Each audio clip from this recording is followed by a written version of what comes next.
কালের নিয়মে বাংলা চলচ্চিত্রের জগৎ হারালো এক আশ্চর্য প্রদীপকে। প্রয়াত পরিচালক অনিক দত্ত।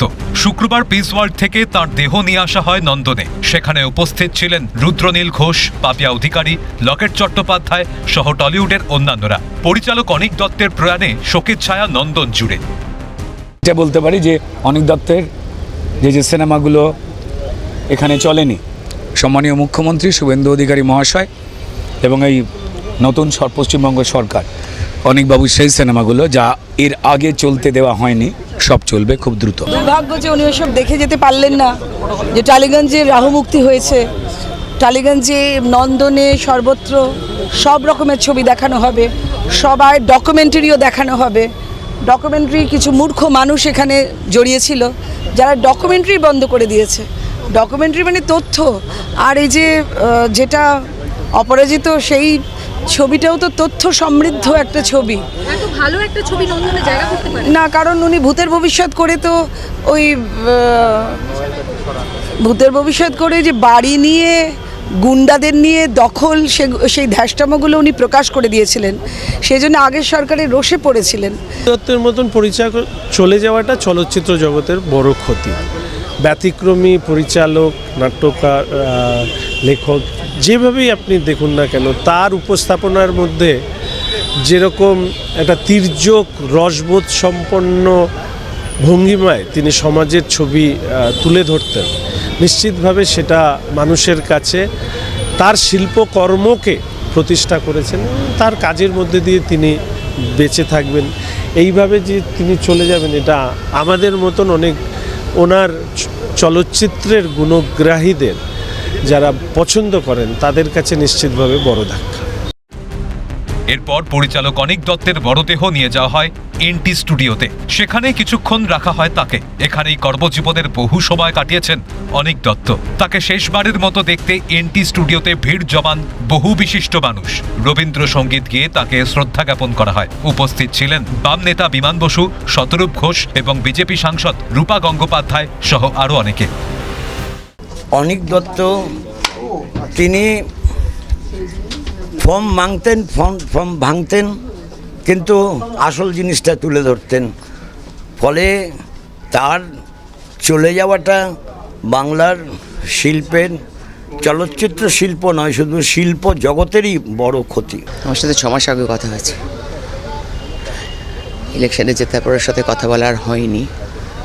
আই এম সরি, আমি কেন যে কথা বলিনি আমি জানি না, সুযোগ পাইনি। ওর সময়, এটাই ওর সময়, এটাই ওর সময় ছিল, এটাই ওর সময় ছিল। এই সময় ওর সিনেমা রিলিজ করানো, সদর্পে ওর বক্তব্য ও রাখতো, বলতো, সেটাই বোধহয় সে সুযোগটা আমাদের কেন দিল না জানি না। শেষে তাকে নিয়ে যাওয়া হয় কেওড়াতলা শ্মশানে। সেখানেই অনিক দত্তের শেষকৃত্য সম্পন্ন হয়। রীতি মেনে বাবার কাজ করেন মেয়ে ঐশী। সঙ্গে ছিলেন অনিক দত্তের প্রাক্তন স্ত্রী সন্ধি। আমরা একটি অনিকদার ফিল্ম ফেস্টিভ্যাল করব, নন্দনেই করব, যেখানে অনিকদার দুর্দান্ত সব সিনেমা আমরা দেখাবো। এবং অনিকদা শুধু যে আমার পরিচিত একজন ডিরেক্টর ছিলেন তা নয়, অনিকদা আমার পরিবারের বন্ধু ছিলেন, পারিবারিক একটা সম্পর্ক ছিল বহুদিনের।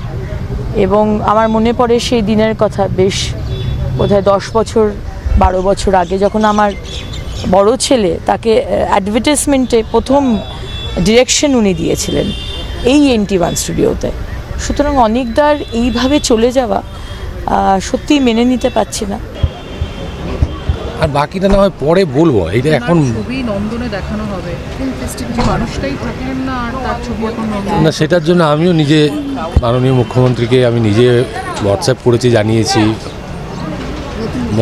নতুন মুখ্যমন্ত্রীকে,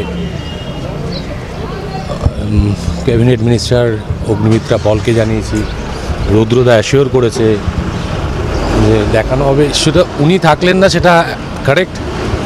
তো একটা তো যে না থেকেও বিপ্লব করে যাওয়া যায়, ওখানে চালাতেই দেবে না। এই যে হিংসা, এই প্রতিহিংসা, কি অন্যায় করেছিল লোকটা জানেন আপনারা, কিভাবে মানসিকভাবে বিধ্বস্ত হয়ে পড়েছে। নন্দনে পরিচালক অনিক দত্তের সিনেমা দেখানোর সিদ্ধান্তের কথা জানান বিজেপি নেতৃত্বরা। সরকারের উদ্যোগে খুশি অনিক দত্তের প্রাক্তন স্ত্রী সন্ধি। নন্দনে এত বাধা ধরা নিয়ম ছিল, সেখানে গিয়ে কি বলবেন? দারুণ খবর, দেখানো হোক। শিল্পীরা অমর, বেঁচে আছেন তাদের সৃষ্টির মাধ্যমে। বাংলা সিনেমা জগতের একটি প্রদীপ নিভে গেল, তবে পরিচালক অনিক দত্ত অপরাজিত। তার সংলাপ, সিনেমা, অমূল্য সৃষ্টি চিরভাস্বর হয়ে থাকবে মানুষের মনে। ক্যামেরায় নিখিল দাসের সঙ্গে শুভজিৎ দের রিপোর্ট, ক্যালকাটা নিউজ।